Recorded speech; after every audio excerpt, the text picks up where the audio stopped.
All right, the go live button has been pressed. We are here, we are live, we're ready.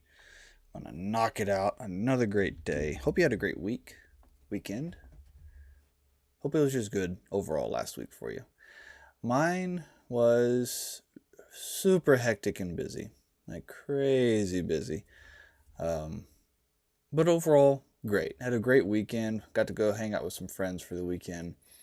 And sadly, so we got to talking about their split system on their house, and they're having a lot of humidity issues. So I ended up taking my psychrometer with me, and I walked around their house. They're having to run their AC at okay, so it's mid-November. We're still running 70, 80 degree days here, and we still have a lot of humidity. Everybody's still using their air conditioning here in Texas. So the the thermostat and return actually looked pretty great. It had a great return duct, really good size filter, and the thermostat was right there next to the return. But they're having to run like a 68 degree set point on their thermostat. And on one end of the house, it's running about 68 degrees. On the other end of the house, it's running like 72. And the average humidity throughout the house was around 60% at those temperatures, which is just crazy. So what kind of started the whole thing is they are having a mold issue. And that's only at the air vents, right? So they've got a couple of air vents. They're specifically in the kids' rooms as part of the problem. Anyway, so I get up in the attic, and oh my God, just the spider web of a plenum. Like just, and I told the guy, I was like, I'm sorry, but I could literally take a picture of your duct system right now, and we could put this in a textbook of everything you shouldn't do, ever. I mean, just all the mistakes, every possible mistake. And what's really sad to me is they've had like 2 or 3 other people, like companies, come in that they've paid to look at this. I think only one of them truly recommended replacing the ductwork, but it was not because of design issues or flow. They were recommending ductwork because they were worried about mold contamination. Had nothing to nobody had brought up flow concerns or how the house was maintaining humidity. They were trying to tell them that their humidity was strictly an insulation problem. Anyway, I'm going to end up redoing their supply duct, redesigning it, reinstalling it. The return's great. I have no issues with the return, but it's been a while since I've seen one just done that poorly. But in fairness, that duct is, well, I say that the house itself is older, but that duct is actually, when they remodeled it before they bought the house, and that duct got redone during the remodel, which was a couple of years ago. So they had no excuse to look like that. I hate it. I hate it so much. Anyway, we're here to talk chillers. Sharing, that came up over the weekend, and my theory is we need to just get the balancing straightened out on the house, get the supply duct repair or redone so that we can get us a nice proper flow, good air circulation, balance that airstream out. I want to slow the fan down, which right now I can't because there's so much friction loss due to the bad duct, not only design but install both, that if I slowed the fan down, then we wouldn't be able to keep up with the load. But right now the fan's running so hard and high, like it's creating this whole back and forth issue where we're not controlling humidity properly. They're still going to do the insulation because it is recommended. They should have more than what is currently up in the attic. So they're going to do that. That wasn't a bad recommendation, but in my opinion, it's not the main issue. The main issue is bad air treatment due to circulation issues. Anyway. Oh, well, of course, I had to wake up this morning with a stomach all in knots. See, a downside to living with a CPAP, some days you just suck in a bunch of air throughout in your sleep, and some hellacious stomach cramps in the morning. It's either that or it's the ulcers forming from watching A&M football. I haven't figured out which yet. That was a wild game. If you know, you know. Anyway, I've been thinking about this idea of kind of like a fun fact thing. I don't know. I'm interested to hear your feedback on the concept, but my thoughts would be like maybe opening up the stream with some fun facts, if you will, of just little details, right?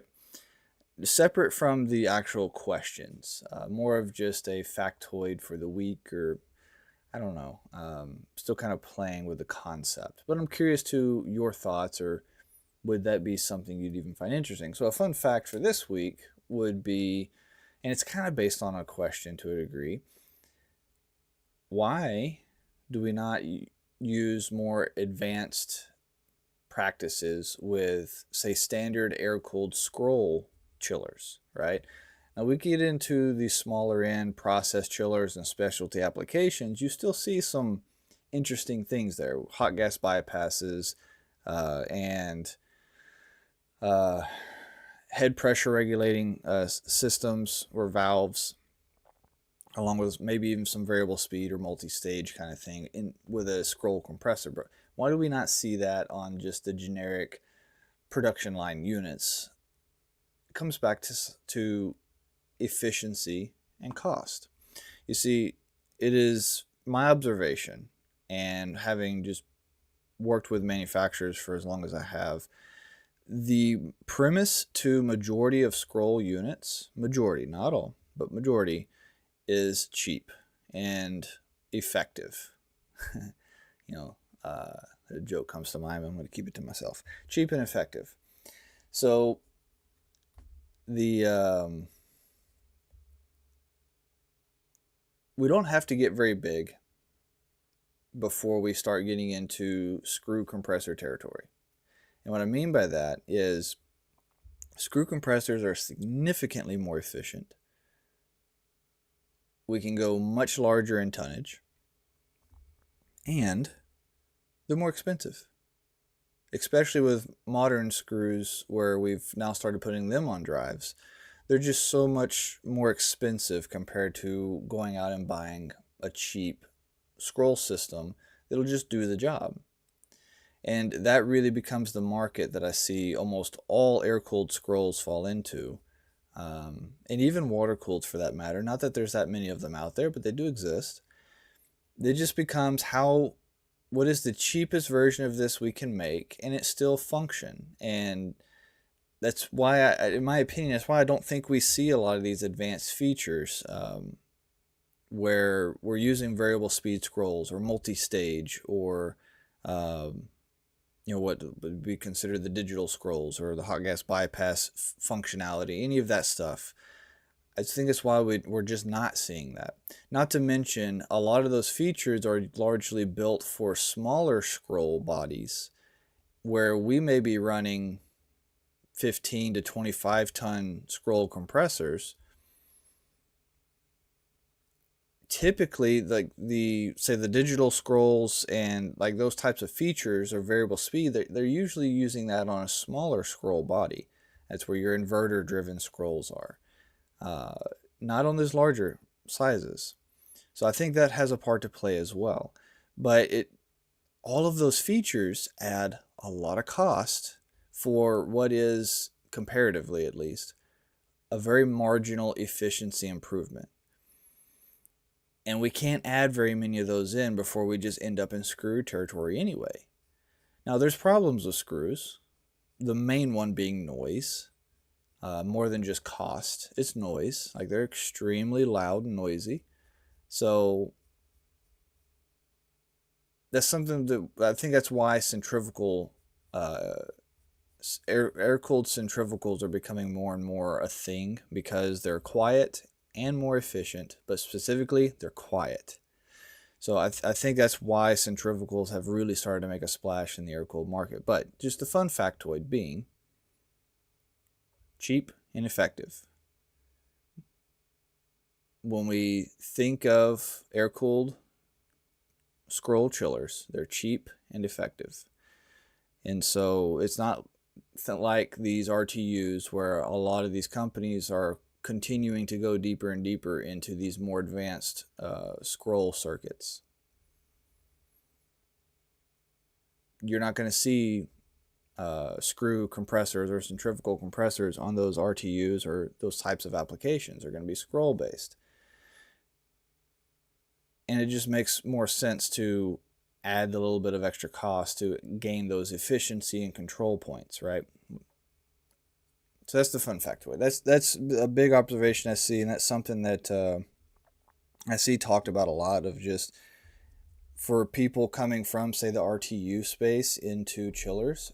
Why don't we see this more when you're so used to seeing it on the RTU side? This is my factoid on how I would explain that.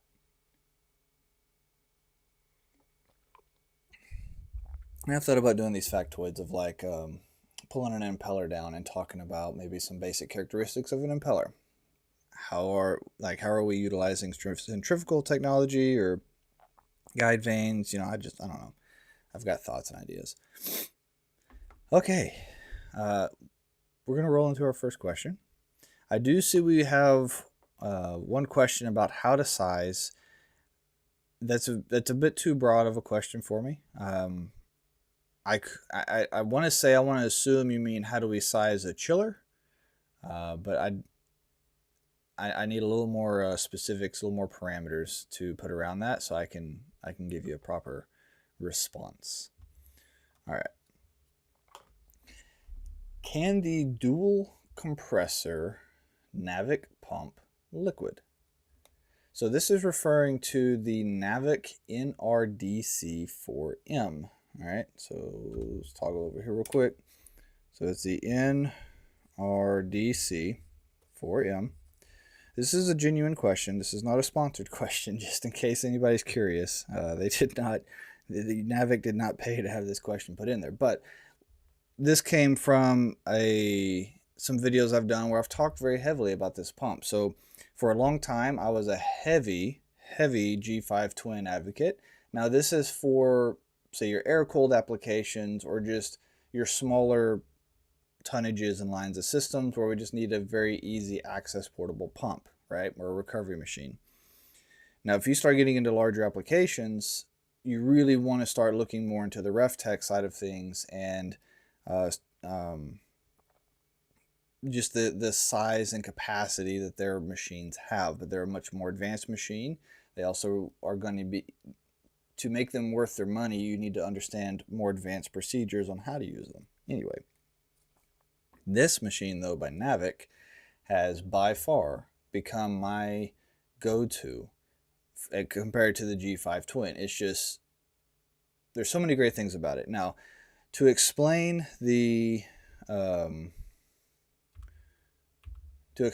actual, what they mean by two compressors. So something to understand is this pump, just like the G5Twin, does not have a traditional oiled compressor like we used to have in the industry. Now, many of you guys may not have even seen one of those styles of recovery machines. Yellow Jacket was a really popular one, and it had a little pot belly reciprocating compressor in it. And you had to think about that because that refrigerant was flowing through that compressor, and so that affected your oil. Like that affected a lot of things. With this style of machine and with like the Appion, they're not oil-based reciprocating compressors. They are technically still reciprocating, but they are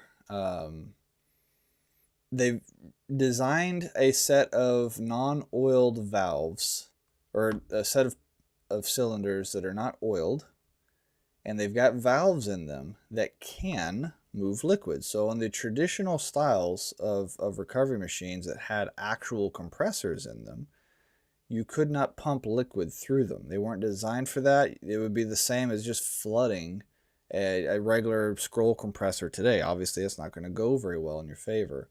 These, on the other hand, have been very intentionally designed to process liquid refrigerant through them. Now, by two compressor, there's technically 4 cylinder heads in here. So with like your Appion G5Twin, part of the twin part of that is it's basically kind of like a motorcycle engine that has a V-twin, right? So it's got 2 sets of pistons in there that are pumping that refrigerant. Well, this particular machine has 4 pistons in there. So we're processing the refrigerant and pumping it through 4 individual piston heads, if you will, instead of just 2 like smaller machines have. And that's where, like for me, a lot of our benefit comes in, is we can move a huge amount of volume very effectively with this machine because of that 4 compressor design. And I can explain these knobs and what they mean here in a minute, just to kind of talk about this machine. But like, you use a proper setup with this, it's not... You can achieve some really incredible things with a Appion recovery machine. Right? You can do a lot of really good transfers if you know how to set your equipment up properly. But I have found that the NAVAC pump just does it that much better. And I think it does come down to we're able to get a better draw, especially as we start to pull the pressures down and we start to get a higher pressure differential across the pump. We just see really good performance out of that. But there's something else about that pump that makes it unique. It has a genuine that actually works built-in subcooler. So the whole back of the recovery machine back here is a big subcooler coil. And we got 3 large fans here running over that. And that's one of the major issues or complaints I always had about the G5. Sure, it has a cooling coil technically, but it's not sufficient. It's not enough to actually to allow you to do a recovery without having to have like a subcooler or something else involved. It's just not enough. And that's been a very different experience with this pump. I've been able to legitimately go without my external subcooler frequently. And it's not always, but many times where I've needed a subcooler, I can just run through that coil and I'm doing great. Like it doesn't give me, or it keeps up with the cooling needs on the refrigerant that I have. Like it's been incredible. So in terms of moving liquid, there's a couple of key things to really grasp here. And they all come back to the discharge side of this pump. And this is true not only for the Appion, but also this NAVAC pump. And the mistake that most people make that I see comes back to a couple of different things. One, the hose they use is either too restrictive. Not all hoses are made the same. Even though it may claim a 1/4 inch internal diameter, it may actually be a true 1/4 inch. So if it's smaller than that, and you've got a high volume of liquid trying to push through there, that's where I see what we call hammering start to happen. In the Appion world, that's where we talk about the shudder that happens on the pump. It could be the hose diameter. I've seen it where we've got some of these some of these hoses, you can kind of see it right over here where there's a ball valve right on the end of the hose, or we could use with the little stubby hoses have a ball valve in them.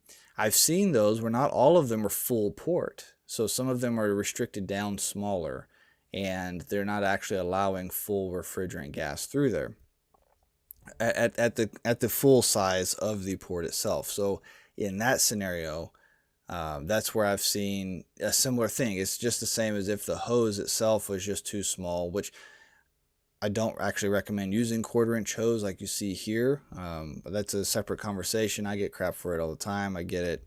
That's not I'm not recommending 1/4 inch hose in this scenario. But needless to say, when you have a ball valve like that, it needs to be full port. I've seen that cause a hammer condition or shuttering because it starts becoming a choke point and we can't move enough volume, because this whole process is reliant on volume. The whole reason we're trying to pump liquid is to increase our total volume through the machine. So yeah, hose the valve.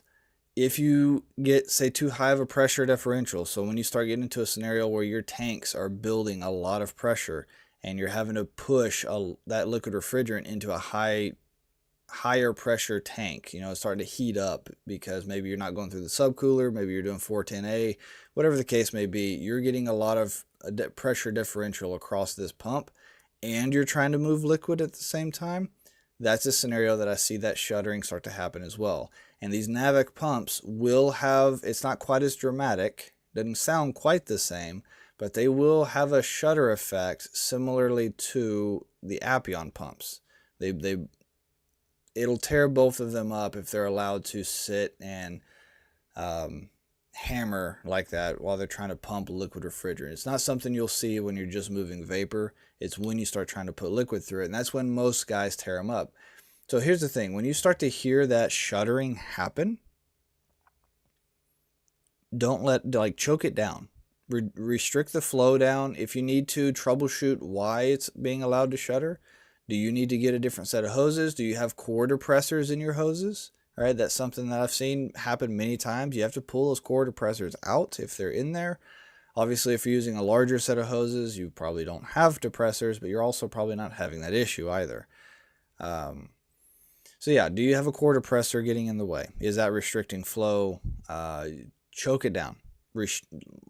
Reduce, so on the suction, which right here, this in the valve, or the knob, I should say, on the right for this pump is your suction knob, if you will. So this is configuring how the internal valving to this machine is functioning. So we have closed, we have purge, we have a recovery mode up here. They also call it fast, and there's a slow mark. And then over here, there's a push-pull mode, all right? So really high level, when you want to use the subcooler, you're going to be in recovery mode. That puts the valves in a position to where you're flowing through the cooling coil. When you want to use a push-pull scenario, or when you don't want to use the subcooling coil, you can put it into push-pull mode and it will bypass that coil to allow you higher throughput on the machine. So if anytime I'm doing push-pull, or if I'm doing a recovery, maybe if it's not even push-pull, but I want to move faster, and I don't think I need a subcooler in the moment, I can put it in push-pull mode, even though I may not be doing a true push-pull scenario, and I can just bypass that coil altogether and have straight throughput from the inlet to the outlet with a pump in between. So when you're doing this, and let's say you're going through the recovery mode and you're trying to pull an air-cooled circuit down, and this thing starts to shutter, instead of being on the fast setting, which is full open, just slow it down, choke it down, move over more to the closed until it stops that shuttering effect, and just eliminate that whole process altogether. That's really bad for your pump. And again, it's been my experience that is usually because we've got some kind of restriction, whether the tank pressure itself, the hose, a valve, a depressor, something is in our high side and it is not allowing us to have high enough volume pushing through, which is then causing the hammering effect that we're hearing or seeing out of our pump. So we can choke that down if we're just not in a position to fix it, or in my personal opinion, I'm going to shut everything down, isolate, figure out why am I hammering in the first place, resolve that issue, then get everything fired back up and try to flow as much volume as I can. I guess the whole point, if we have to choke it down where we're basically just metering in and flashing off anyway as we come through the pump, then we might as well not even configure for a liquid pull, because we've just eliminated our entire benefit to being able to move liquid in the first place. So that's kind of where I'm like, okay, if I am having that kind of an issue, I'm just going to stop and figure out why and resolve that. And this is where so many people just don't believe in moving liquid through these, or they get a bad rap for moving liquid. And in my opinion, it's you're not configuring your high side properly in some way. I've done this for many, many, many years. If you do this correctly on either pump, that machine will move liquid all day long and won't even blink at it. It's true for the Appion and the NAVAC. It comes back to how have you configured your high side setup. Do you have enough ability to flow a high volume of liquid refrigerant through there without it becoming choked up? If you can't, that needs to be resolved if you want it to function properly. So yeah, to the initial question, can you pump liquid through there?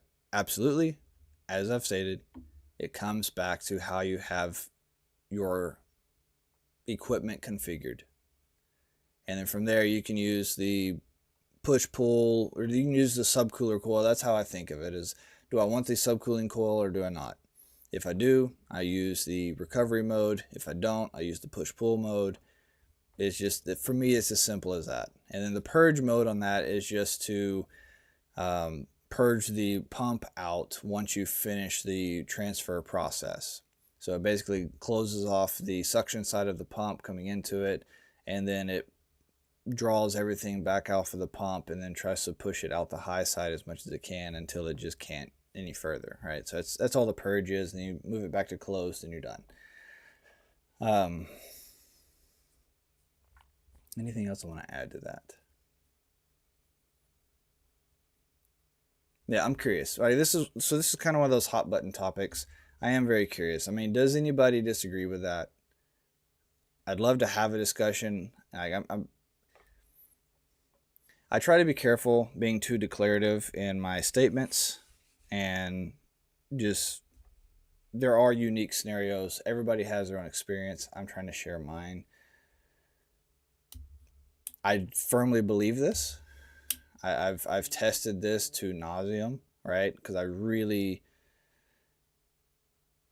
like, just as from a manager's perspective, when I started having technicians tearing pumps up because of trying to do this, like, that's part of what drove me to really dive into it. Because when I did it, I didn't tear pumps up. I had the same pump for a long freaking time, never had an issue. So why are all these other guys suddenly tearing their stuff up? And these are the things that I started to find. It came down to these very simple resolutions. Once we fixed all this stuff and the guys knew how to set it up, what I consider properly, all those problems went away. And everybody knew how to move liquid refrigerant through those pumps without issue. Anyway. How you doing, everybody? It's been been a fun year. Are you ready to close the year? I think that may be a really good question. Are you ready to close the year out?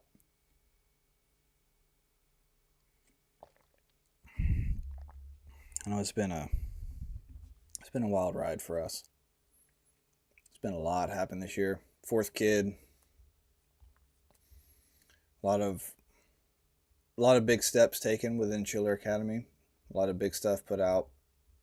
Really just setting the roots in for the academy and kind of establishing just our mission. Or I say my mission. You know, what I'm here to do, why I'm here to do it. It's been a fun journey. All right. Let's get to our next question. This one's about an RTHD. Let me get it pulled up here.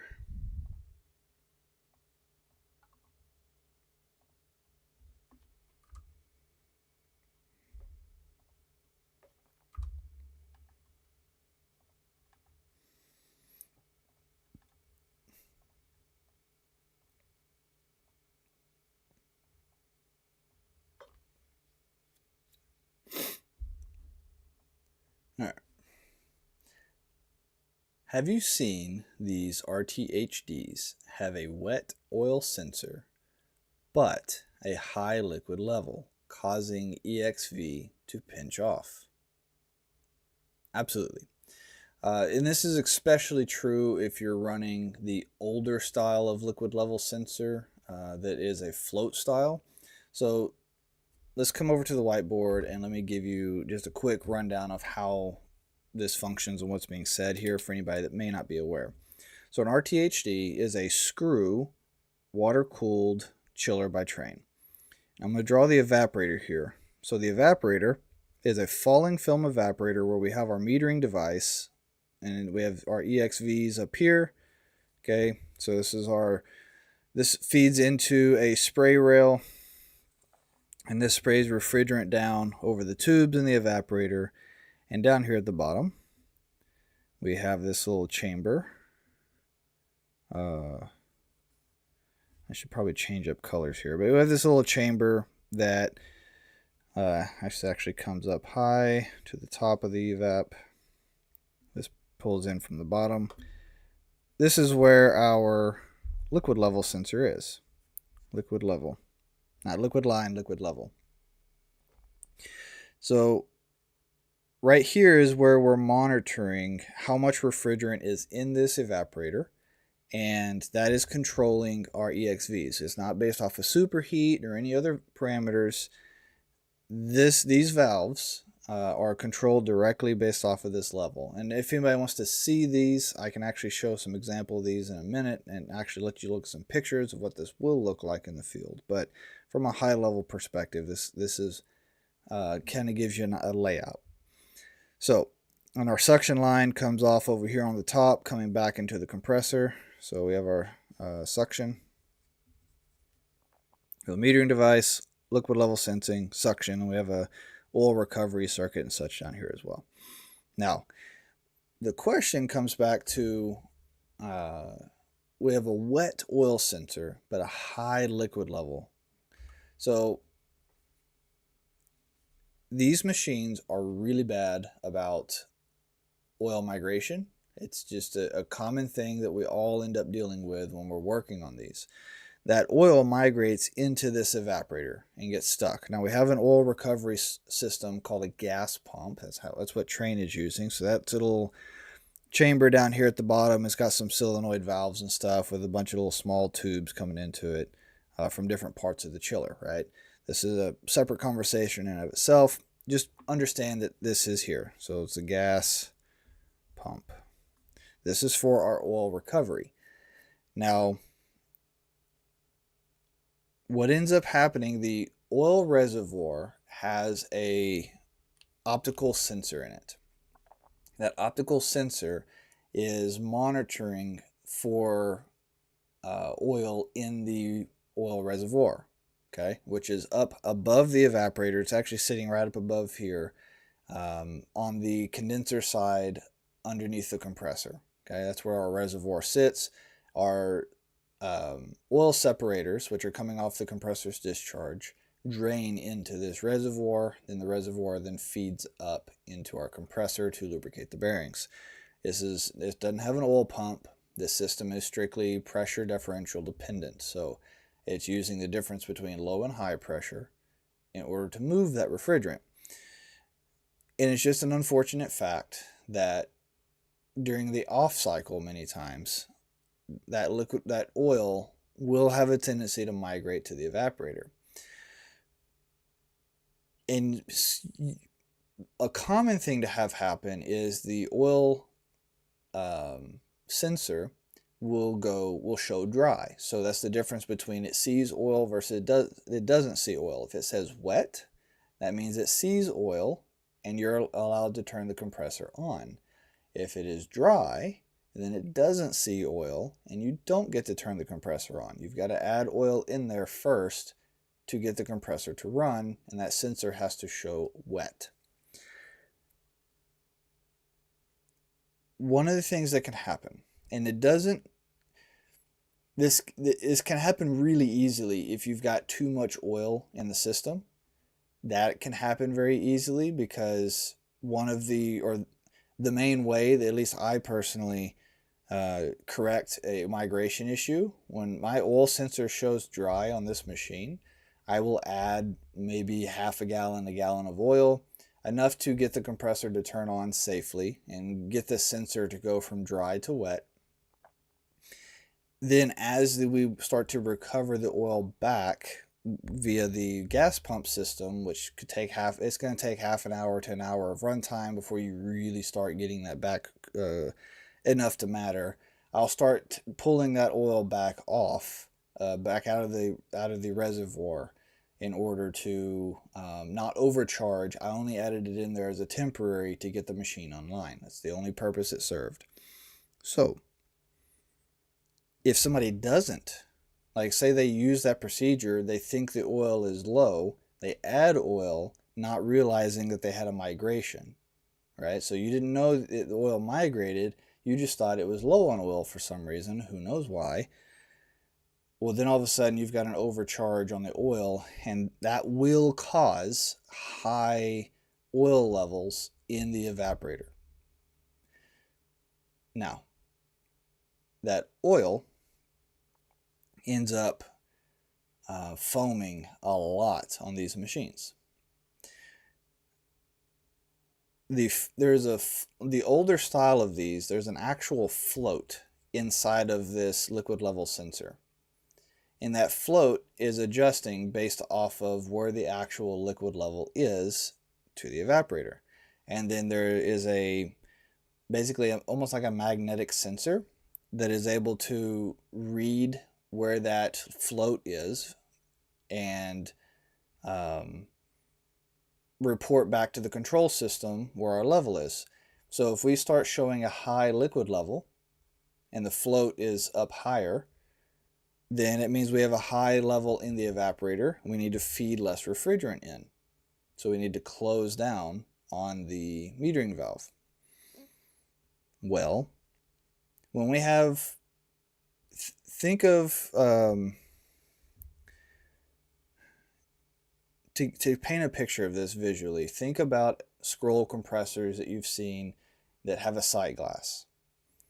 And what happens when a lot of refrigerant gets into the sump of the compressor? It foams heavily. That's an immediate sign that we know we've got liquid refrigerant making it into the oil or into the compressor. Is our sight glass foams heavily. That is that refrigerant flashing off out of that oil. Okay, so take that visual. That's basically what's happening in this evaporator. Now,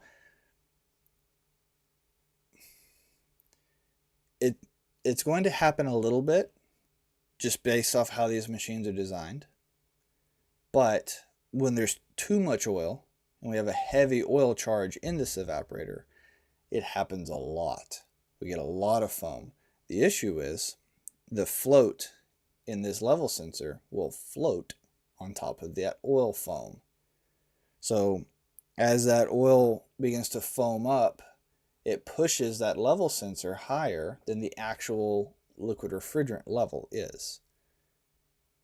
It doesn't mean that we're actually running a high liquid refrigerant level. It just means that the float is getting pushed up because the oil is foaming excessively because we have too much oil in the evaporator. That'll cause the metering valves to close down and shut off.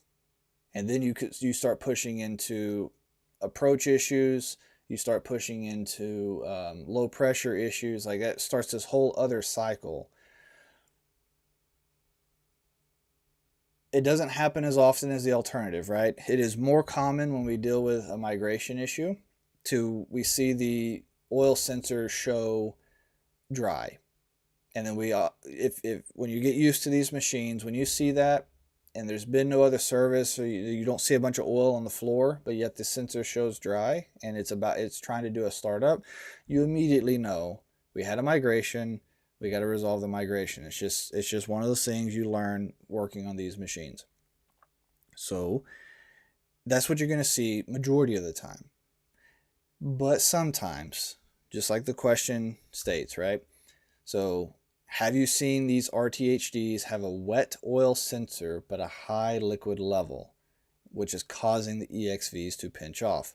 So the reason that question is important and how it's phrased is because we would expect if we had that much oil in the evaporator that oil sensor would show dry. But part of the point of the question, it doesn't. It shows wet, meaning that there is enough oil in the reservoir to operate the compressor. So why, if that oil is in the reservoir, why is our evaporator still showing so high? Now, this isn't the only way this could be true. I'm just saying this is one of the more common ways that this can happen. You could also have a similar issue if you ran a overcharge on the unit. So somebody put too much refrigerant in, that's going to cause a scenario where it's likely going.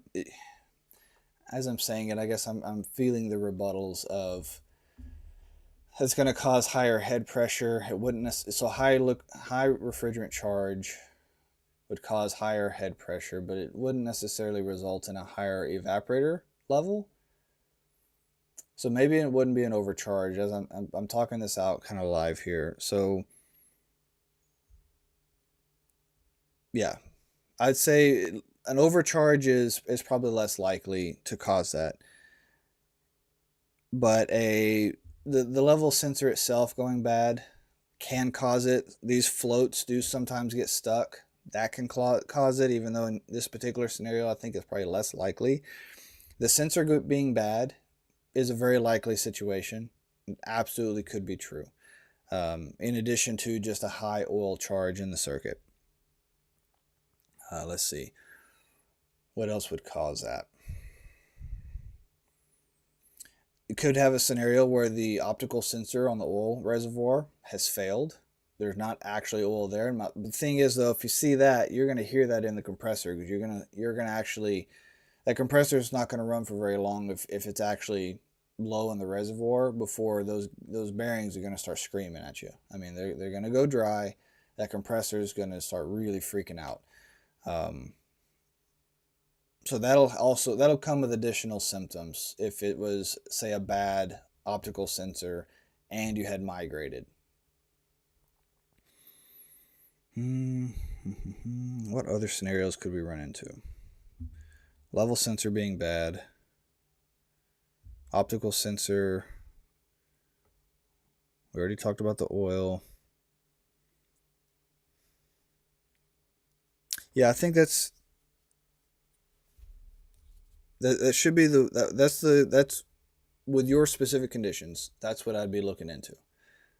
My step one is the foam causing this to read high. Now, how do we resolve that? Well, we just got to get that oil back out of there, and that's going to be a tricky scenario, right? So if you're going into a low suction pressure or suction limiting or something like that because of that level sensor, like it's going to be kind of tricky. In the literal worst case scenario, the only alternative you have is recover everything and do it as oil separation external to the machine. I'd really rather you not have to do that. That's a very drawn out process given your issue, but that could be a reality you have to face. It does happen. Let's see. Now, they have a newer style of liquid level sensors. This one, the new styles don't use a float.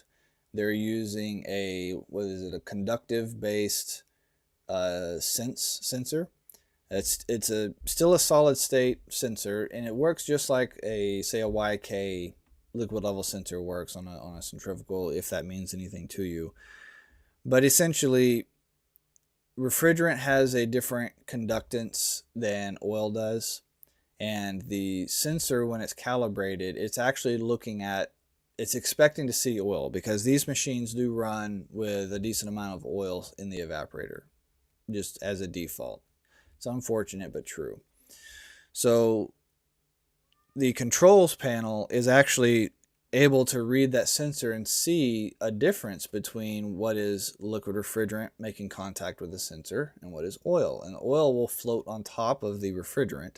So it knows that it, like the controls system understands that and expects to see, okay, so if this is our sensing probe, right here is our liquid refrigerant, okay, and then we'll have a thin layer of oil, and then up here is nothing, NA, right? And it's able to read this across the sensor strip,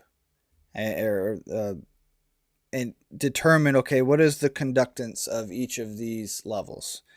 Right here, like there's just vapor refrigerant, so it'd be what, very low conductance, and then it can tell the difference between these, and this is one big reason why I think Trane went this direction with this sensor, was so that they had the ability to read the difference between the two fluids, the oil and the liquid refrigerant, and better determine. So that way, in these scenarios where we had really heavy oil charge and it caused a whole bunch of foaming, the system had already been calibrated to know that, okay, well, this whole foamy section up here is actually oil based off of its conductance reading, or mostly oil.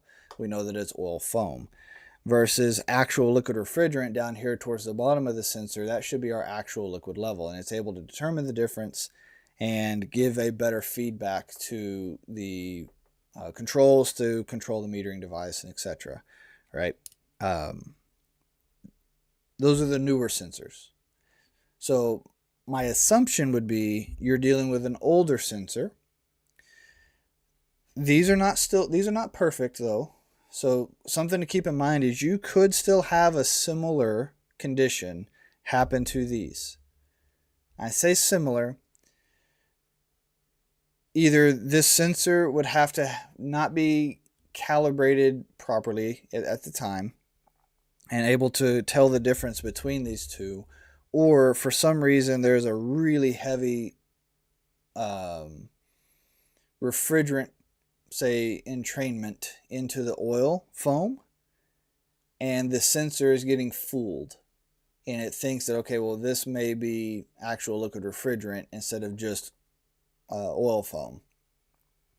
Those are some scenarios that can happen with these sensors. They're just not nearly as common. Like, they're much better sensors, and they give us far less fights. So yeah, in that scenario, I'm looking at a likely oil foam condition, and we just have to try to take steps to correct that condition as best we can. It's a tricky scenario to be in. That's all we can do. That's part of what makes us the professionals that we are, is we have the ability to go in and correct these things, even though sometimes it's not easy. Like, if you have to pull the charge and do an external separation on that, it's a pain in the butt. It takes a lot of time.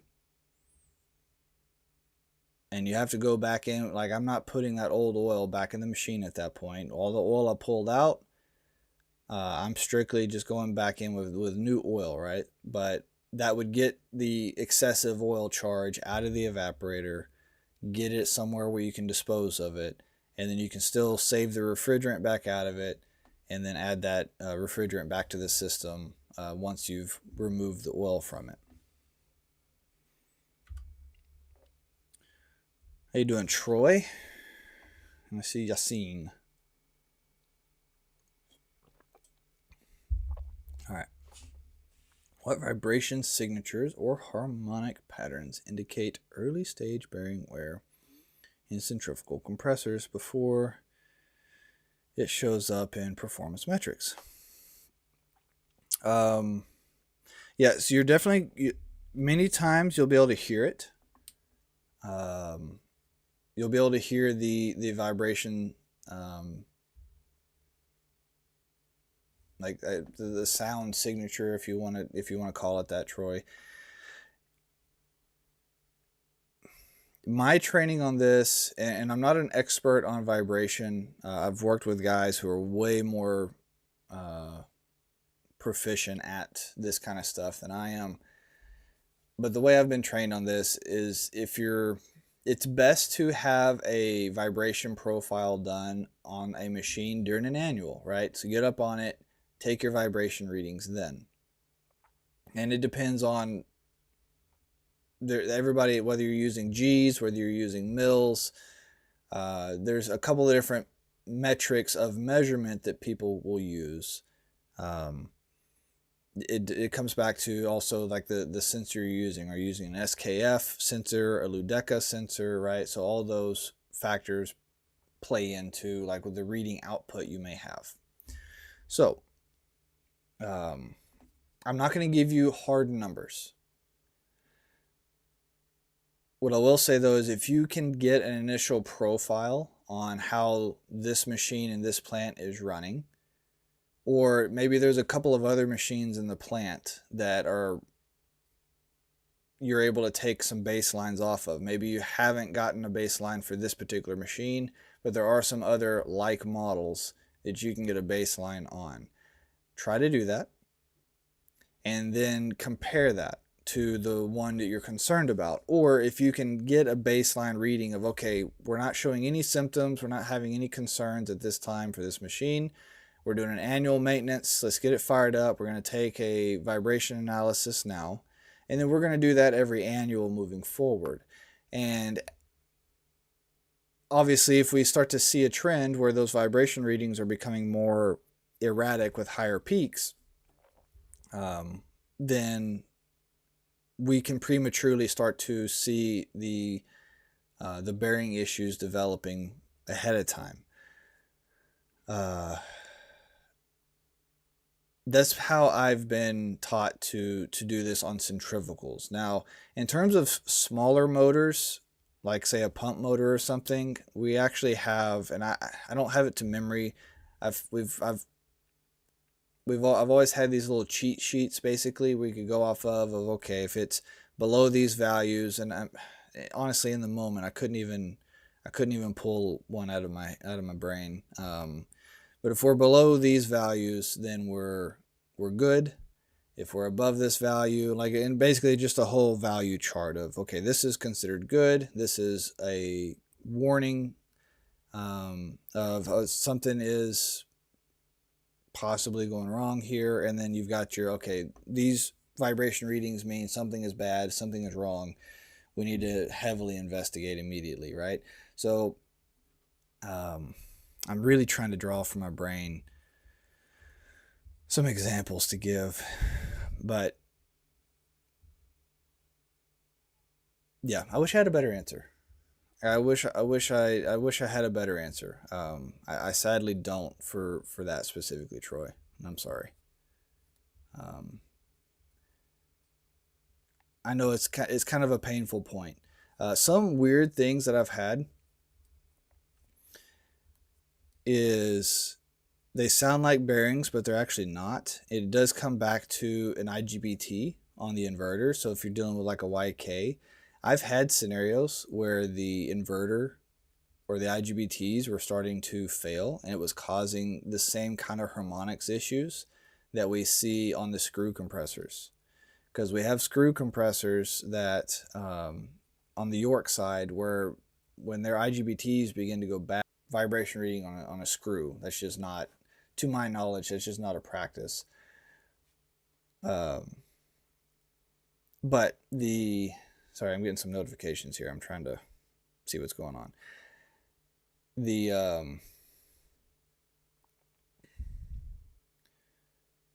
With a centrifugal though, I've had it, so those Yorks have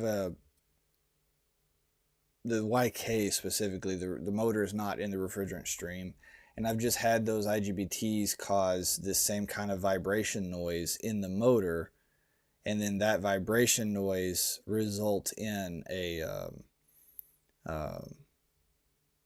what sounds like a bearing issue. And I've even got the first time I ran into this, the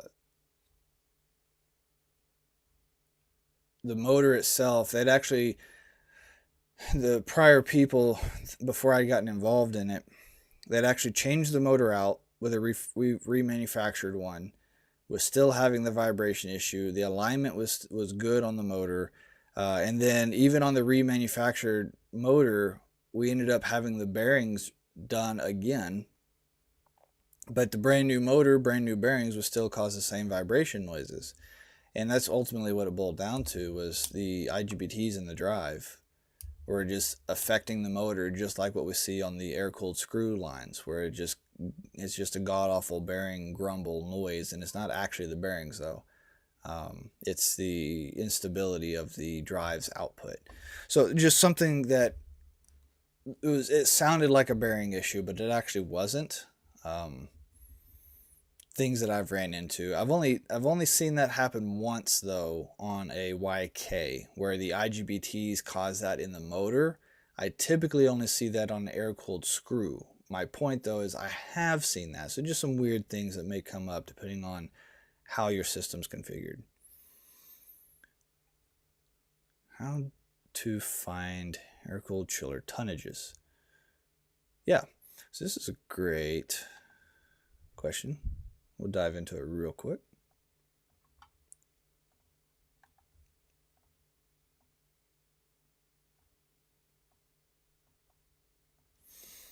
All right. How to find the air-cooled chiller tonnage. So I'll come over here.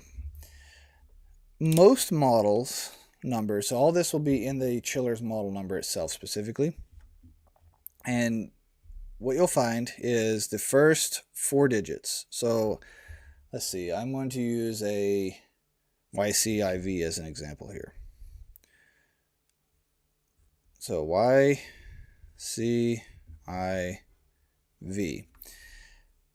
Now this is a York air-cooled screw machine, but this process is pretty well the same across the board.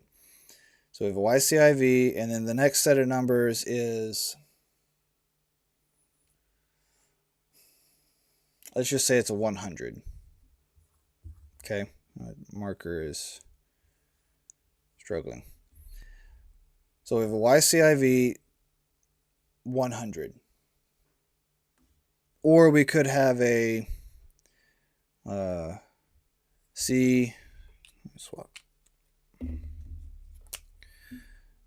CGAM, so a CGAM 070. Both of these are 2 examples of the same thing. This is Trane, this is York. This right here, just like with say an RTU or a split system, specifically split systems, right? I think most of us should be fairly familiar with how we would size one of those. You have your model line, right? So these are indicators of this is the specific line of machine. So a YCIV is a particular line, CGAM is a particular line. That can be it's usually the first 4 digits on a lot of the machines I can think of. Like the first 4 digits of that machine are the series that is. That tells you what machine it is from a base package. And then the rest of the model number gives you all the extra bits of info you can find out through the nomenclature inside the manual. So that's another way you can do this, is if you can find the manual to your machine, which look at those first 4 digits of the model, and then find the manual that matches those first 4 digits. It'll have the IOM, the Install Operations and Maintenance Manual, will have a nomenclature chart fairly early in that manual. And that'll tell you what digits you need to see. But from just a high level, what most do, the next, typically it's 3 digits after the first 4 will be your tonnage. And this isn't in BTUs, this is in tons, okay? So this would be a 100-ton air-cooled screw or a 70-ton air-cooled scroll chiller. And we're used to, say, split systems reading that in the BTUs capacity, and then we have to convert that into tonnage, right? But with these, they're actually giving us the measurements in tons. Now, this is only going to be true for production line equipment like air-cooleds. When you get into centrifugals or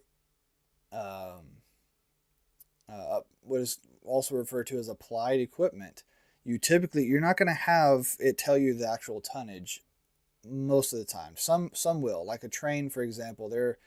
They will have on their data tag the nominal tonnage. It won't be the exact, but it'll be what they consider nominal, right? So it may be 500 tons nominal, but actual maybe like 480 or something. It depends. So anyway,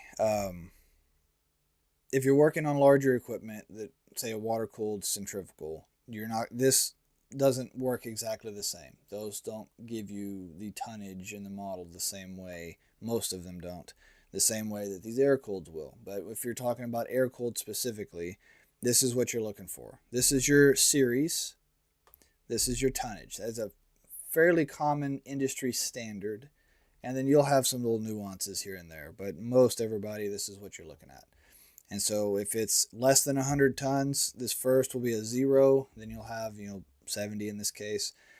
If it's more than 100 tons, then it'll be 100, 200, 300, up to 500 blank tons, right? That's how you're going to determine that. So just wrapping that up, how are we going to find the tonnage on air-cooled? That's the process you're going to go through. All right. I need to change up my black. I'm just going to go ahead and throw that one away. My chair is shrinking on me. All right. I see. How you doing, David? I see you also there, Ricardo. Liquid line temperature before the first flash plate subtracted from the condenser pressure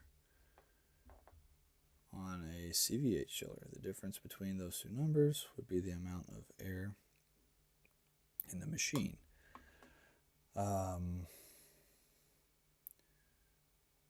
Yeah, so that's your drop leg temp.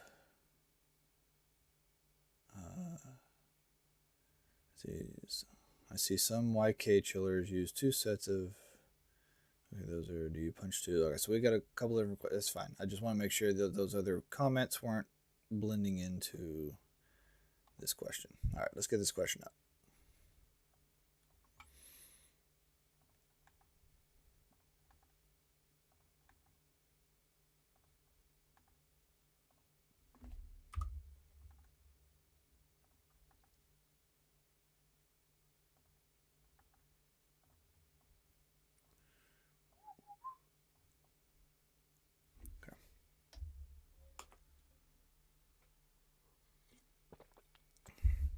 And we'll just kind of talk through this here. Liquid line temperature before the first flash plate subtracted from the condenser pressure on a CVH chiller. The difference between those two numbers would be the amount of air in the machine, correct? On a high level, yes, the higher the difference, the more non-condensables are in the machine. That is true. So let's give it just a real quick example of what we're discussing here. So we have a CVH. Okay, so a CVH is a Trane centrifugal. With that, we have our condenser. All right, so discharge line is coming in, feeding into a baffle thing, yada yada, and then down here we have our drop leg coming out, and then usually right about here there will be a temp sensor. Okay, that's you can totally read that. It says temp. All right, and then we'll have our flash plate, and then going into economizer,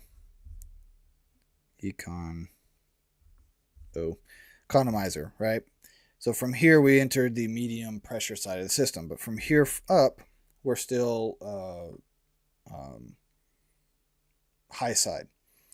So these chillers run a very minimal liquid level inside of these condensers, and they don't have a true they don't have like a subcooling circuit like a YK would have. YKs have a special set of bundles in the bottom that's specifically designed to get us into a subcooled state. So these machines on the CVH, though, basically it just kind of condense it.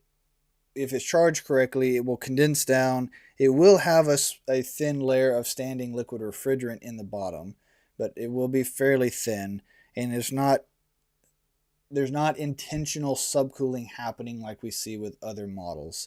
And then that drains into our liquid drop leg, and then flows into the rest of the system from there. Now, newer machines will have so up here we're going to have our purge. And inside of the purge, we'll have a high pressure transducer, high pressure trans. This will be reading right about here off the top of the condenser. Okay, it'll have a little line coming into the control panel, and we're actually reading physical pressure of the condenser at this point. The older machines did not have this. All they had was this liquid line temp. So basically what's happening is this liquid refrigerant it's fully liquid, but it's not necessarily, in terms of subcooling, it may only be 1 or 2 degrees of measurable subcooling, right? So it's basically negligible. That's the point. It's very, very little. And I think technically Trane wants to see, 3 degrees? 3 degrees or less of difference between this actual liquid refrigerant temperature from this thermistor compared to the saturation temperature measured by the transducer. So that, yeah, wants that to be a less than 3 degree difference. And when you start to see more than that, the larger that difference is between those two, the more non-condensables you would expect to find in the system. And that should be reflected with how your purge is functioning. So if this machine is online and this is something you have to measure with it running, right? So this isn't at a stagnant state or on an off state. You want to be in an on. So if you're seeing a really high differential between these two, in terms of saturation temperature to liquid line temperature, if there's a high difference between there, then you would expect this purge to having to be working fairly significantly to try to get those non-condensables out. And it's just another measurement we have to try to verify, okay, is our purge working correctly?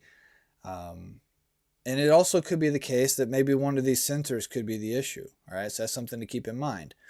These sensors will be in a dry well, which means that you can pull them out and you're not exposing the refrigerant circuit. So if you were wondering, is this temperature sensor bad, you could just pull it out, put a thermometer in its place into the well, and just compare, calibrated thermometer. And then does your thermometer say you're within 2 degrees of this? And that is the margin on these sensors. They're a 2 degree margin sensor. So if you read more than 2 degrees out and you trust your thermometer, then this sensor could be your issue. And then up here on these, it's as simple as over here right next to where this transducer is going to be getting pressure from on the high side, there's a service valve right up there, a little 1/4-inch valve. You can connect a gauge to and measure for yourself, what does my calibrated gauge read compared to what my transducer reads, right? And you can verify those sensors that way. So it doesn't necessarily guarantee that it's a purge issue. It could be a sensor issue, but the point is, it's just more data we have to try to determine, because we just struggle with it so much, with being able to effectively diagnose, do we have non-condensables? How much do we have? And is the purge functioning? Purge units get played with and misdiagnosed and all kinds of things all the time, because we not enough technicians understand how they work and how to troubleshoot them. That's what it boils down to. So this was Trane's way of giving us more data, more information in order to use that in conjunction with the data we get from the purge and just understanding what's happening. And this plays into if we're in a surging condition, right? That's where this really matters the most. If we're in a surge condition, then like our data from these systems are going to help us identify, are we surging because of non-condensables or because of something else? And it's very important to know the difference. Very important. Because it's completely different diagnostics and what we need to do to resolve that. And if you think you've got a non-condensables issue when you don't, and now you're trying to jack with the purge or how are we going to get these non-condensables out, but you've really got, say, a fouled tubes issue and you've really got an approach problem, right? That could be an alternative. Like you've really got an approach issue, but you think you've got non-condensables. Well, you're way off track on getting this machine diagnosed and operating without surging. Like it just, that's an example though of what you're going to run into if we don't have that straight. So do we make sure we answer this fully? Subtractive, the difference between those two would be the amount of air. Yeah. Broader the difference, the more atmosphere you're going to expect. And to my understanding, 3 degrees or less is what we're aiming for. The higher above 3 you go, the more symptoms you expect to have. That is my understanding without pulling the book out.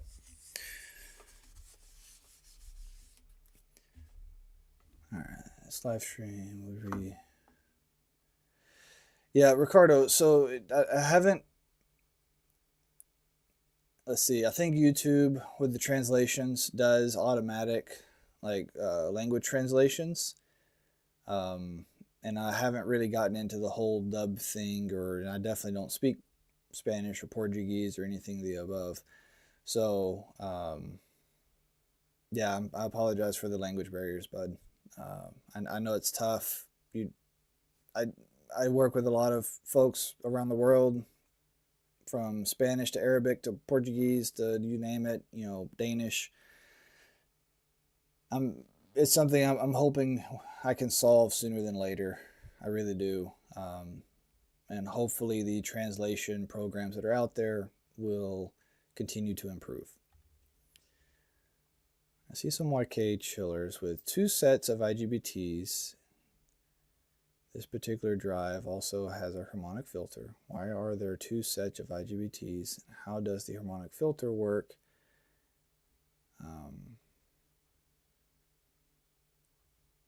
Is that not working? Do you punch tubes on the marine water box side, or is that? Yeah. Okay.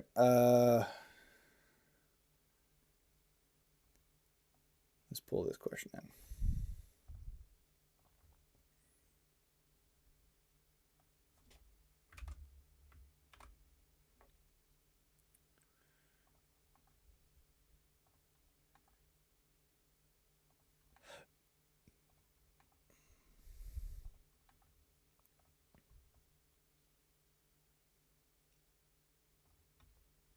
And I'll give a very high level explanation of a harmonic filter, just because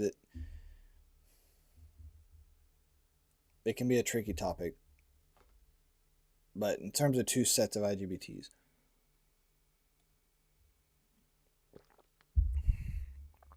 actually, before I get into the explanation, let me pull up a example. Let's go here. Let's go here. Let me actually show you.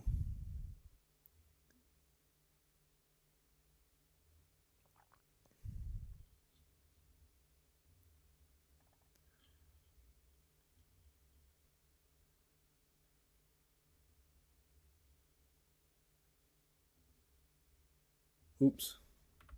Wrong one. My bad. Hang on. I can do this correctly and stop fumbling around. Where'd it go? I gotta find that picture again. I'm sorry. Right here. This isn't the best. Do I want to go with that one instead? No. The picture I want to use, it's not as good of an example as I want to give you.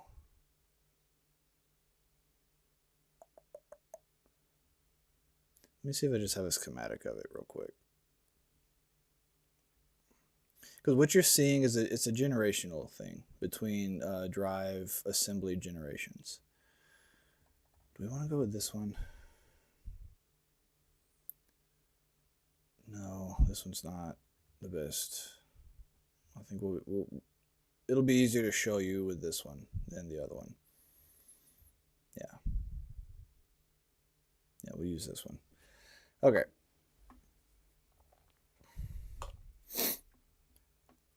I see some YK chillers with 2 sets of IGBTs. This particular drive also has a harmonic filter. Why are there 2 sets of IGBTs, and how does the harmonic filter work? So, in terms of 2 sets, let me first just kind of give a quick clarification. It depends on, so this comes back to the size of your motor and what horsepower it is. So some drive assemblies, if they're on the smaller horse side, so what is it? I think it'll go up to like 500 horse and below. You'll have one single drive, what we call a power assembly. It'll be a single power assembly where everything is built into one. Your rectifier, your capacitor bank, and your inverters. Now, when you start getting above that into what the 6 to 700 horse and above motors, you get into what is referred to as a pole assembly. So basically, with a pole assembly is you'll have, it's usually 3 dedicated basically power assemblies, but one for each leg of power to the motor. So you'll have one pole assembly. It'll have its own set of rectifiers, capacitors, and inverters feeding out to one leg of the motor. You'll have a second pole assembly going to B phase and a third pole assembly going to C phase, right? So you'll have your A, B, and C phases feeding out, and then each pole assembly controls the power feed to that particular leg of the motor, but they all share the same input power feed coming from the unit main. So that's one thing to just clarify in case there's any confusion there, and that comes, which one you'll see will be based on the size of your motor. So what I'm about to show you is I think this particular one is a 300 horse assembly, but it can scale up to a 500 horse. So just bear that in mind as we look at this. So this is a power assembly where we've got one solid unit does all 3 phases coming out feeding into our motor. Oh wait, hang on. There is a third version of this. It just dawned on me. Oh, that's right. The third version of this is where okay, so there is an in-between to this smaller size power assembly and the pole assemblies, where this drive will actually be turned in the panel, where right now you'll see it's kind of running parallel to, because the compressor is right here, or the motor. It's running parallel, if you will.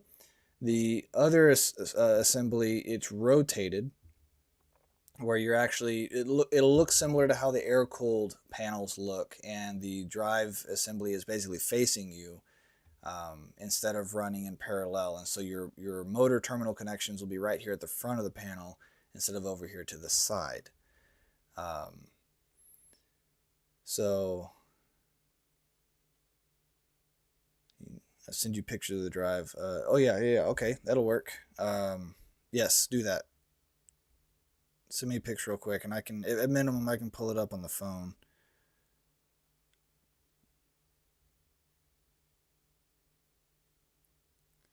So, we'll wait for those to come in. Either way, So the main differences there is as we get into larger motors and assemblies, you will see you'll see more IGBTs used. And so like right now with this particular style, one IGBT, that's what this top part is, will control will actually control the entire motor feed, right? So this will output for each leg of motor, and I can show you that with this right here. All right, so this is technically out of an air cooled, but it's the same module. So basically we've got a 3 module assembly here. This would be leg 1, leg 2, leg 3. So A phase, B phase, C phase, feeding into it. So pictures are above. Let me pull. Oh, got it. That's right. Sorry about that, Barry. I'm realizing you sent me these the other day. I never did respond. My bad. Yeah, 1, 2. Okay. I'll just have to show it here. So, yeah, so these are what we would consider a pole. Let me get it to focus here. Ooh, hello. Come on. Come on. These are what we would consider a pole assembly. So basically, here's assembly 1, assembly 2. What these are doing is they're splitting the duty of the motor, right? Now I have more to explain here, but these are in a similar way. Let's see, in my example here, we have this should still be a 6-lead motor, but we have the leads tied into these 3 outputs, right? Which comes back to my example here, right? So this would be output 1, output 2, output 3 right here. Or technically over here. These are my actual outputs. And so of the motor leads, they'll come in and there'll be 2 leads here, here, and here connected. Now, when you look at my picture, those other leads are further back over here out of the shot. You can't see them, but they're all tied in right over here.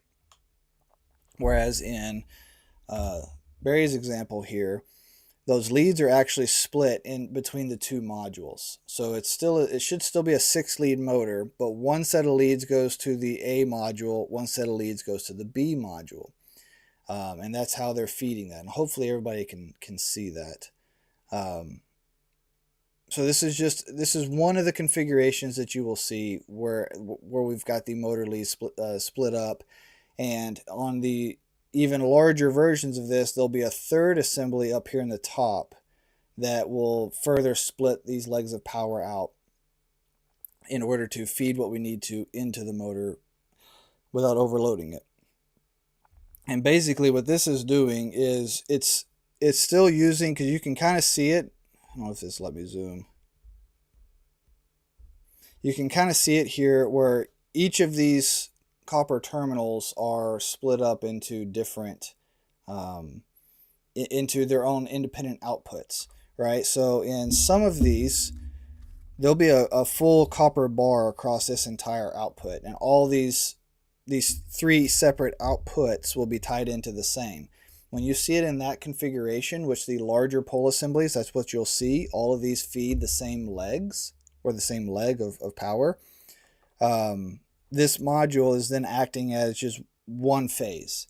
Whereas in your example, you have 2 of these, but each one, they're independent, right? So there's still a space between here. They're not all tied together. So in your case, you're splitting the load of your motor between 2 of these modules, and basically each leg of each module is taking responsibility for a dedicated feed going to the 6-lead motor. I'm hoping this is making sense. So that's what you're seeing there, right? So you've got your lower assembly, you have leg 1, 2, 3, right? And then you have your upper assembly up above that, and you'll have leg 4, 5, 6 coming in. And that's where you've got your little copper bus bars between each of these sets. And then it is the larger assemblies where all these will be tied into, each module will be just one leg of power, and these 3 outputs will all tie together. So again, that comes back to the size or the horsepower of the motor being controlled, and which version of these drive assemblies they're going to go with. So yeah, you've got the smaller version of the power assembly, which a power assembly would look like something like this. You've got a larger version of the power assembly that is just, it's basically the same small thing, just much bigger. And we've got dedicated, basically there should be one of these per leg of motor in that setup, and then you've got your pole assemblies, as they'll be referred to as, which is what they'll look like on your side. And each of those are their own independent little drive unit, but they're working in unison. That's where the logic board comes in. So the logic board communicates with all these different modules and has them sync up together into a single feed. Now the harmonic filter, from a really high level perspective,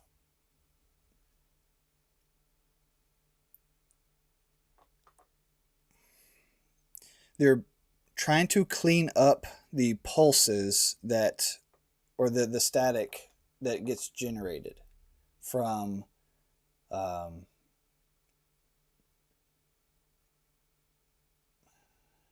just really trying to check myself because I don't want to misspeak here.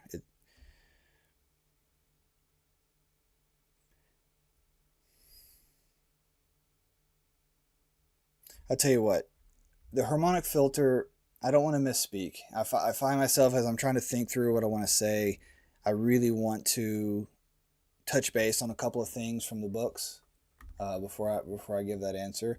I don't want to mislead this, because the harmonic filter is becoming an increasingly important part of a lot of our drive assemblies. At one time, it was more of an optional thing, especially with the newer assemblies and like the YMC squared and the YZ coming out. It's becoming more of just a standard option now, or not option, but a standard component, where it used to be just a upgrade option that you could use. Because of that, what I'd like to do, let me follow back up on the harmonic filter and give me a chance to make sure that how I want to explain it in my head is accurate, and then I'm not going to mislead in any way. That would be how I'd prefer to handle that, if you don't mind. It is a filter. A lot of static noise gets generated. These are not perfectly clean sine waves leaving these modules. There is a lot of it's called noise, right? There's a lot of static because these are a PWM module, pulse width modulation, and I could dive off into a massive rabbit trail there if you let me. So it's what those filters are, that's the role that they're serving in trying to balance the literal, it's like static, the harmonics of the sine waves themselves, and to clean it up. And it comes back to like it's like a feedback into the logic board and how it's controlling the gates here and making everything sync up. Anyway, like I said, I'm going to follow up on that another time. Now, something to be aware of. Barry, I recognize that answers your specific question. There's something else, though, to be aware of. Right now, there are still some drive assemblies that are using SCRs. Okay, so if we come back over here to this example, down here we have a set of SCRs. They're silicon controlled rectifiers. IGBT stands for insulated gate bipolar transistors.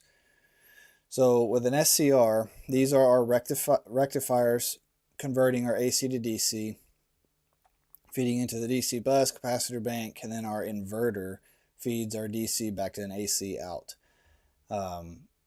We're beginning to see or we have been seeing, it was a better way to say this, we have been seeing IGBT modules used in place of SCRs for rectification. Okay, so that's something to just, it's not the only option at this point, but it is a more and more common way we're seeing drives configured as we're moving forward, is more of them are being implemented where SCRs are being done away with, IGBTs are being used in their place. And basically the IGBT is just being flipped, and so instead of this being the output, this now becomes the output in a rectification scenario. But essentially what you'll see in those modules, and these are currently more advanced, larger systems like you'll see on a YMC squared drive is an example of this, or a YZ. You can kind of see the split here between the modules, right? There's literally 3 independent modules crammed together in one assembly, but they're separate gates from each other. They're not actually internally connected in here via the silicon. They're insulated from each other. So you'll see these are split up into their individual pieces. Okay, they're not going to be in a solid module like this, and you'll still have a heat sink. This is for cooling, so we keep it from overheating. These generate a lot of heat, so do SCRs when they're in operation. Again, a whole nother side tangent, but just something to be aware of. You'll see individual IGBTs functioning as a rectifier, and then on the inverter side you'll see individual IGBT modules on the inverter side going back from DC to an AC, which is technically a PWM signal to simulate an AC sine wave, because we aren't technically creating a true AC sine with using an IGBT. It's a PWM signal that acts like an AC sine wave. That's also why motors have a unique sound to them when they're on a drive assembly or a VFD. They don't sound like they would if they were connected to a normal, say, line power from the grid, because what the sound difference is the difference in those harmonics electrically, like the electrical harmonics, where you're hearing the PWM, call it signal or output, compared to a genuine created at the power plant sine wave. Like, there's the difference. Okay, let's see. Do you punch tubes from the marine water box side, or is that not recommended? No, I will. Yeah, absolutely. So those marine water boxes, right? So you can say marine. You can call it, by shorthand, I guess, just refer to it as a water box. They usually have a hinged door, right? And yeah, like I would say it's very common procedure to open it up on that side and punch it. It doesn't mean you have to. Part of the trouble with that is, depending on the size of the system, you may be several feet from the tubes themselves. And so if it's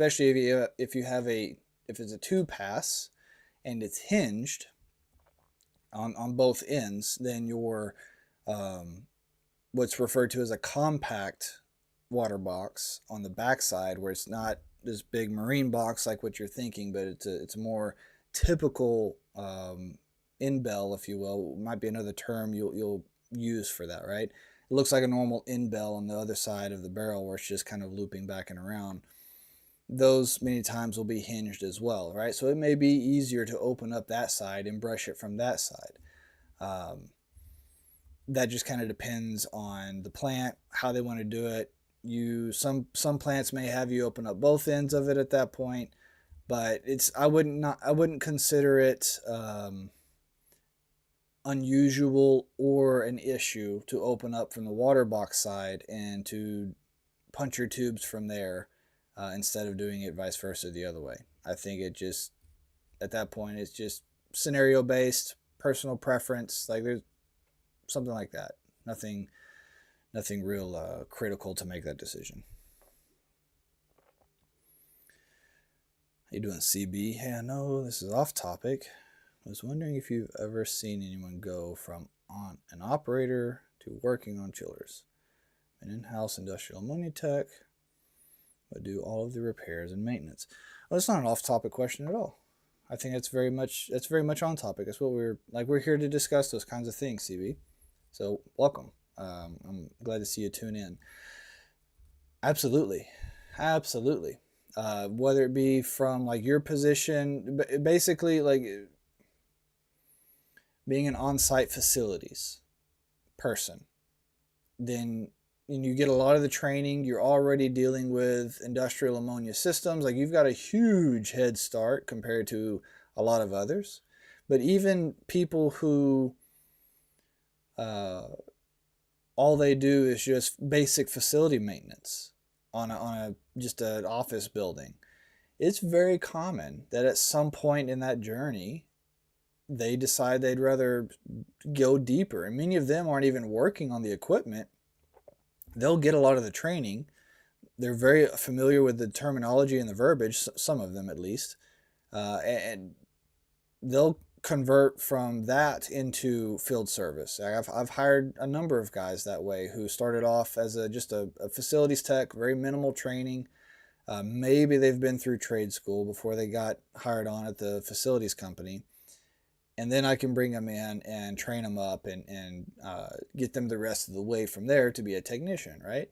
It absolutely happens all the time. So I would encourage you, like if that's something you're interested in, absolutely, man, go for it. And just understand that as you can see through this conversation, there's a lot to know, there's a lot to understand. If you've already gotten into understanding ammonia systems, just you have a strong grasp of the scale of what we're discussing, which is something that most people in your position trying to make that switch aren't going to have. They don't have an appreciation of the scale of that transition, right? Especially if all they are used to is maybe large tonnage RTUs, and then they want to get into this type of work. They're just ignorant to it. That's all. It's not a bad thing. It's just they just don't know. And so as part of teaching and training them, you don't have that. Like I would imagine you're probably very aware, right? So yeah, in terms of how you're going to go about that, it's going to come back to your region, your location. That's going to have a huge impact. What opportunities are available? You might have to take a pay cut. It depends on the company and just what you show you can do. Like how far can you show somebody you can go? What kind of knowledge assessment can you provide them? So just being prepared to maybe start off at a lower level role and then working your way up. That's going to be the hard part that a lot of guys go through. And this is true even for guys who are technicians who are working, say, residential in the field. And these guys build a career around residential, and modern residential guys nowadays, like you can, because of the commission structures that we do with flat rate pricing, you can do very well for yourself in residential, especially if you're halfway talented salesman. Like if you can talk somebody into buying a piece of equipment and stuff, and you're able to do that routinely, like you can do very well. And I've had that issue where, well, I want to get into the big stuff, and they try to make that transition, and it just doesn't. They're not willing to take that step back into the lesser role. They're not willing to take that pay cut because they've already built their life around the pay that they currently have. So it's a short-term pain because like all of those residential guys, I know that long-term they could make more and work less, right? They work less and make more at the same time, in my opinion at least, if they made the switch to the heavy side. But that would mean maybe a couple of years potentially of making less initially and working in a lesser role initially, and then as they earn their way, getting into a higher position. That's something a lot of guys really struggle with, including facilities guys or guys who are just focused on a particular facility. The fact that I think you said yeah, you're already doing the repairs and maintenance, right? Again, these are huge step ups. A lot of these guys I'm talking about who are facilities guys, they don't do any of their own repairs. They're not, many times they're not allowed to because of liability reasons. So you're coming from a perspective where you basically are a technician. You're just dedicated to a particular facility instead of traveling around to work on everybody's equipment. You're just on this one site. So then it's just a matter of how do we continue to grow that, expand that, and that's a huge amount of leverage if you can take that experience and then apply that to a company somewhere. I mean, again, just the amount of head start you do have, like you're in a great position. So, yeah, hopefully that answers the question. Let's see. How you doing, Benny? Can you explain how Trane RTAC logic works with oil protection? And what low oil flow alarm can indicate? Let's see. RTAC is using a oil pressure differential. Is that right?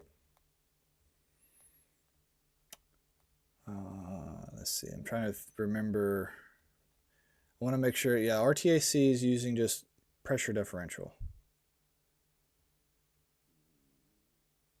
Do I have an RTAC book printed? What do I? No, I don't. I could pull up an RTAC book. Trying to think of how far I want to go to answer the question.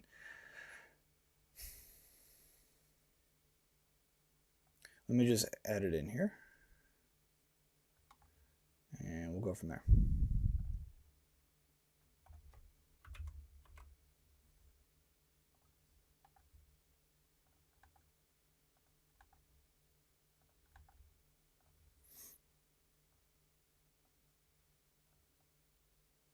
All right.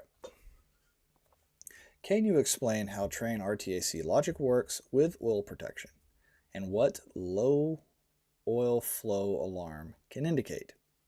So these are based off of a oil pressure differential, which is going to be comparing the high side. Yeah, those have an oil pressure transducer. So is comparing the high side oil pressure, or not the oil pressure, I'm sorry, the high side condenser pressure to your oil pressure sensor.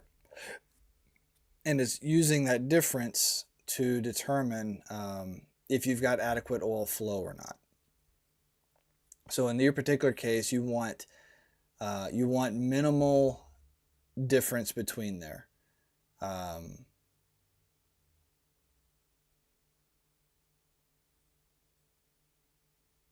Yes, yeah, that's right. Sorry, I'm find myself questioning myself in my head. That's why I paused. It's difference between condenser pressure and oil pressure. Yes. So we're using the pressure difference between those two in order to verify that we have flow. If the pressure differential gets too high, then the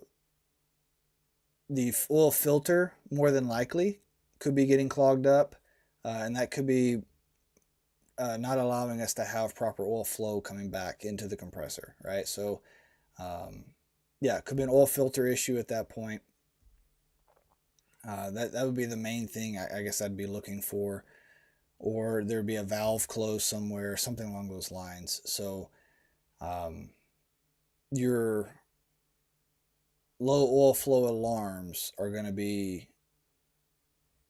if memory serves, are based off of pressure, and I'm really, they're a little more complicated than that, which is making me want to pull up the actual manual and double check that. Here, I can do this on my phone actually. Let's do that. So let me pull this up and then we'll look at it together. Why don't we do that?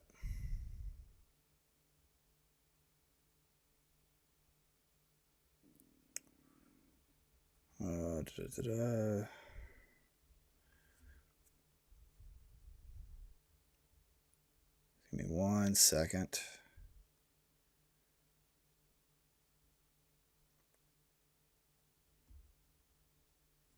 Files, manuals, go to my Trane. Then we have the, where's it at? Right there, RTAC. Yep, all right, let me switch over here. Okay, I was actually just reading up on this the other day. So this is our oil separator. This would be our compressor. We have our oil return with a filter. There's our high side transducer. And this right here should be our, is that oil pressure transducer? Yeah, oil recovery system, primary. 14 is the, 14 is the oil pressure transducer down here coming for the compressor itself. And we have 9 as oil injectors. 17 is our solenoid valve manifold. Yep. 4. Yeah, that's just the oil filter coming back in. And then 10 should be our actual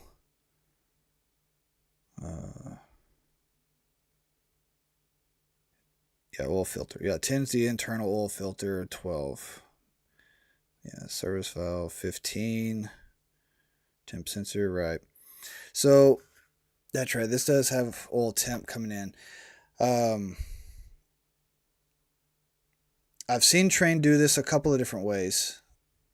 So one, they'll use oil pressure difference which will verify if your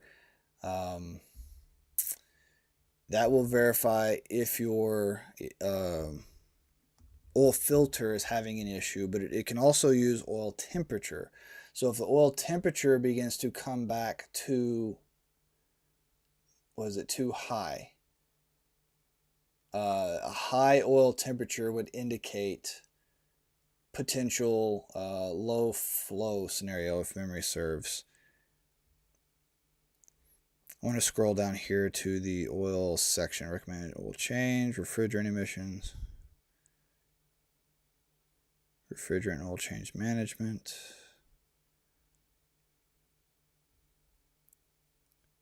Let's see. I'm getting off on a tangent here. If you'll just entertain me for a moment. Oil system. Yeah, so there's the complete oil circuit there. 3's the heater. Too little oil can cause compressor to run hot and inefficiently. Takes to an extreme. Low oil level may result in instant failure of compressor. Too much oil.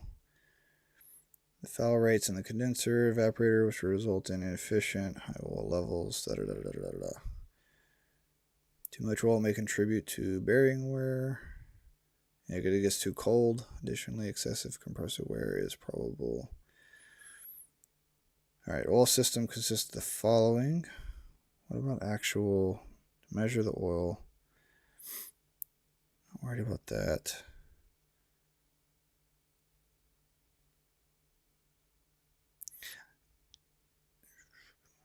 Remove filter. Not worried about that.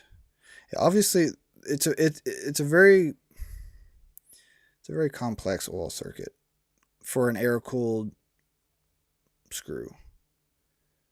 Vacuum hose. No. There should be a section in here where it actually talks about how the oil circuit is controlled. Proper oil and refrigerant charge is essential. Yes, we know that. Approach, very low. Symptoms of an oil overcharge. Okay, I'm getting way off in the weeds here. That's the main thing I'm looking for is I would to give the best answer, I'd have to spend a minute just to refresh on the RTAC specifically, but they are monitoring for oil temperature and pressure. So if our oil temperature gets outside of range, that can cause some trips, because that could indicate a flow issue or low oil volume, especially if the oil temperature coming back into the compressor gets too high compared to condenser saturation.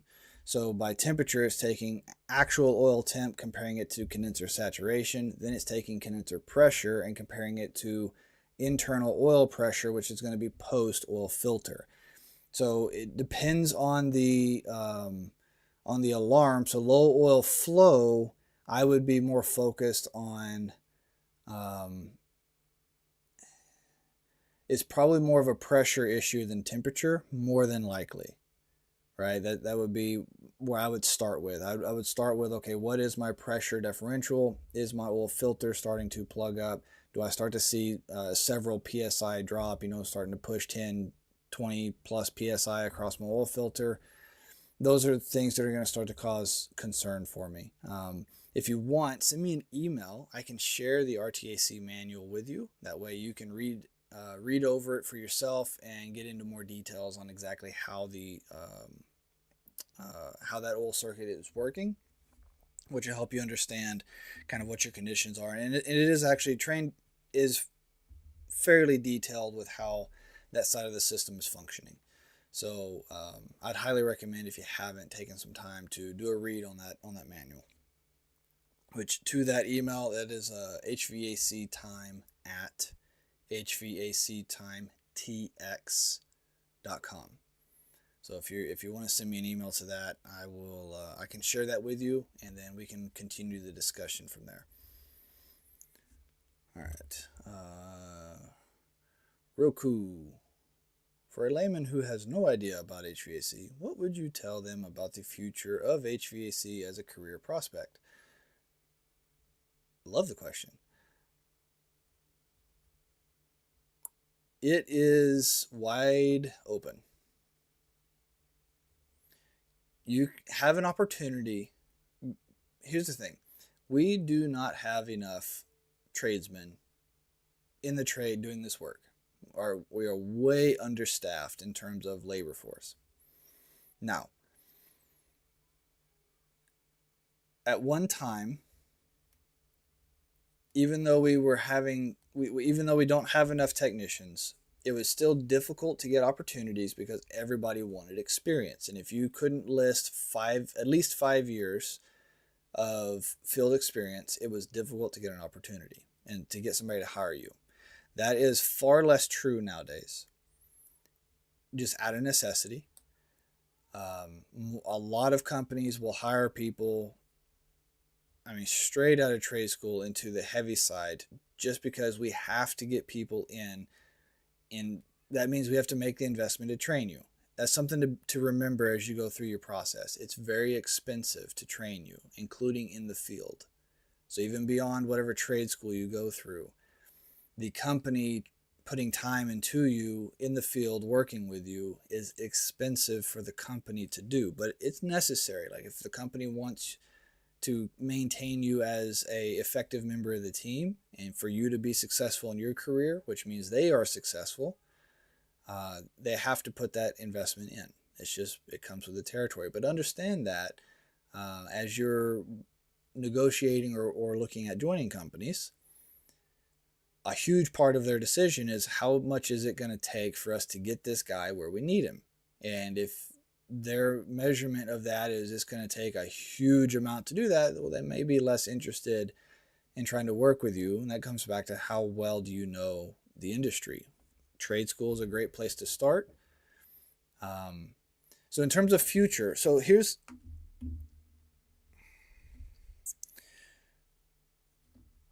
there's a lot of segments to this industry you could get into. I specialize in what is called heavy commercial industrial. In what I do, my market makes up the majority of the industry, right? Most people think when you think of HVAC, you think of somebody's house and residential first. And it's fair. It's a fair assessment. But actually, heavy commercial industrial equipment has a bigger market share than residential, restaurants, and refrigeration equipment. We are the primary market in the industry. And that being said, there's a huge amount of resurgence of not only the data centers getting put in, and there's a lot of drama happening around data centers and all that, there is, but there's a lot of industrial and heavy commercial work coming in. A lot. And it will be for a long time, per my assessment. This also affects power plants, yada, yada, yada. Like a lot of our major national infrastructure is what we work on. That's not to scare. Don't get me wrong. You're not going to start off on that equipment. You will start off on something far more your level, and then companies will work you into these higher level opportunities. The point is, though, understand the long-term aspect here. At one time, these opportunities were gate-kept to a very select few group of people. We also had way more technicians than we had work. We're talking decades ago. This was before my career started. We're discussing 70s, 80s, 90s territory, okay? Especially the 90s.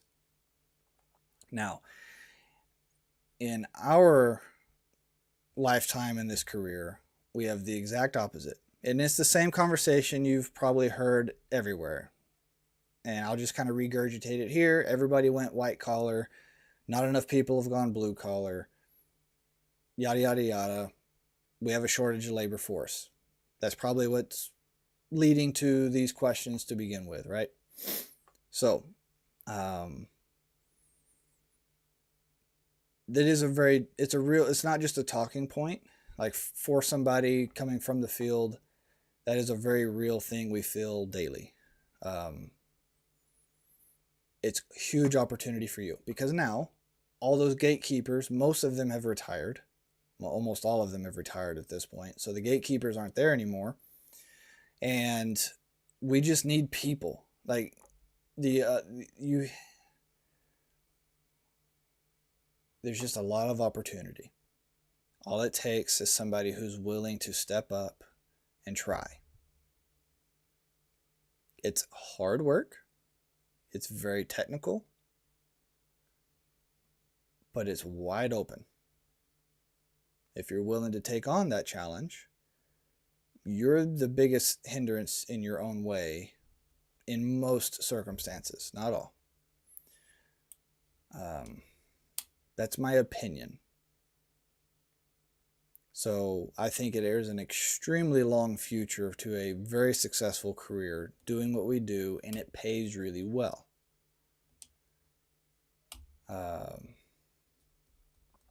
Now, it won't pay as well in the beginning. That's something to remember. See, that's the difference between a college job and a blue-collar job. See, a lot of your college, like degreed knowledge worker type jobs, you'll get your degree, you'll come out. You're not at the top of the food chain, but you're not far from it in terms of pay scale. What I mean by that is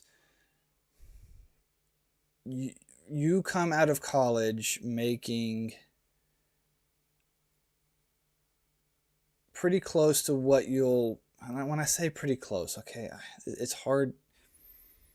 You'll come out of college making fairly decent money if you can get a job. Okay, let's just assume you got one and you got a good job. You'll make pretty good money out the gate. But the reality of you increasing significantly your pay scale is fairly low in those types of jobs. And you may have to work 10, 20 years to have a significant pay increase compared to where you started. Now, the trades, on the other hand, going blue collar, HVAC, doing the heavy side work as a prime example, you'll come in at the lowest pay rate in general. But if you're successful, like if you really take this seriously, if you genuinely take this seriously, you can scale your pay heavily throughout your career. So I'll give an example of this. The average apprentice nowadays in the Texas region starts at about $18 to $20 an hour. Okay, this is, say you're out of trade school coming in at this. This is non-union numbers. Bear that in mind. Non-union. So by, say, year 3 to 5, you're talking about hitting in the 30s somewhere. If you're taking your career seriously and you're progressing. Year 3 to 5, you're probably sitting somewhere in the 30s. More than likely. And by the time you're reaching between 5 and 10, depends on your skill level and what you're working on, but you could increase that to 40 to 60 an hour. That is before any overtime pay and stuff like that, right? Just to, like, in terms of how exponential the pay scale increases as you gain skills. And you don't see that same pay scale on the white collar side. That's not what I've experienced. Usually the white collar side is just far more gradual, and it's just not that, it's not the same way. So that's something to keep in mind when you think about going into any trade.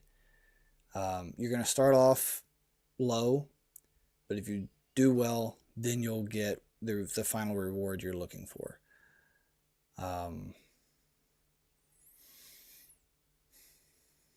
What do you tell them about the future of HVAC? Let's see.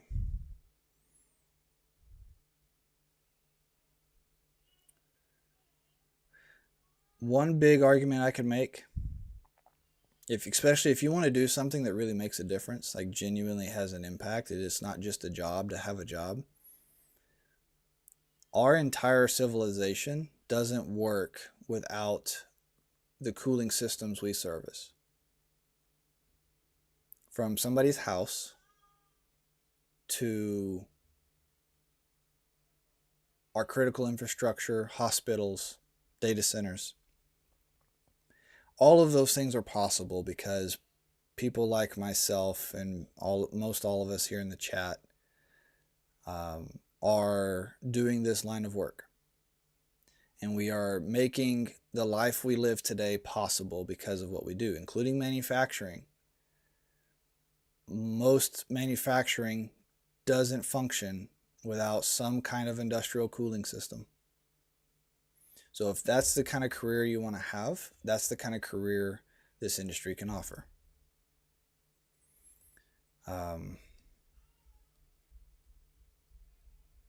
That comes back to just your personal preference, right?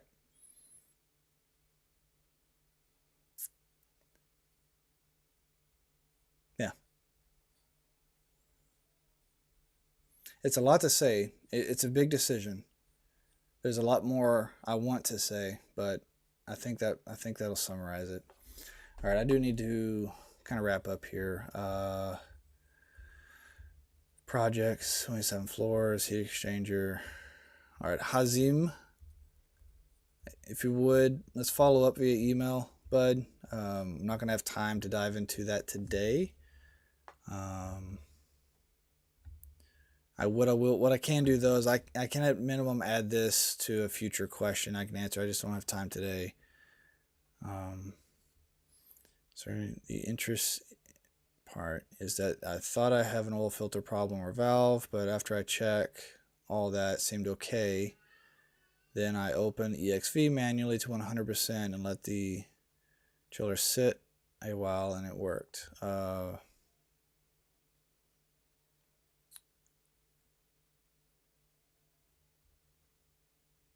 Yeah, that's something we'd have to just follow up after the fact, Benny. We can discuss that out more there. How you doing, Sterling? Yeah, I'm sorry, bud. It's great to see you. The Houston class was amazing. Had a wonderful time. Looking forward to March and April. I do have those schedules posted, so if you want to go see that on chilleracademy.com's website, if you can make any of those, would love to have you, man. Just let me know. And yes, this live stream is weekly. So I do these weekly, every Monday at 11 a.m. Central Time, where I'm at. So that's when I kick these off. So, yeah. Anyway, really good to see you, Sterling. Sterling, it depends on the question. Go ahead, throw it in. I may have to, I do need to go. Do I need a laptop for Chiller Academy? No. The short answer is no. You don't need a laptop. Chiller Academy is built to function on a mobile. So it's fully built for mobile. Laptop is optional. So that just comes back to your personal preference. But yeah, you can log. I don't have a mobile. There is a way to create a type of mobile app, but I don't have a literal app that's in like the App Store or Play Store yet. This is something that is being looked at for development, and I'm trying to work on.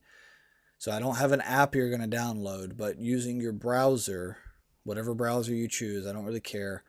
You can get full access to everything you need to use. So look forward to seeing everybody in Chiller Academy. And with that, MTT, make the time for your family, for your spouse, for your kids. They really need you. This is a difficult industry. We have to make the time. The time's not going to be there. We have to make the time. So with that, go do that. Find out what time are you going to spend this week. Go do something with them. Go do something for them.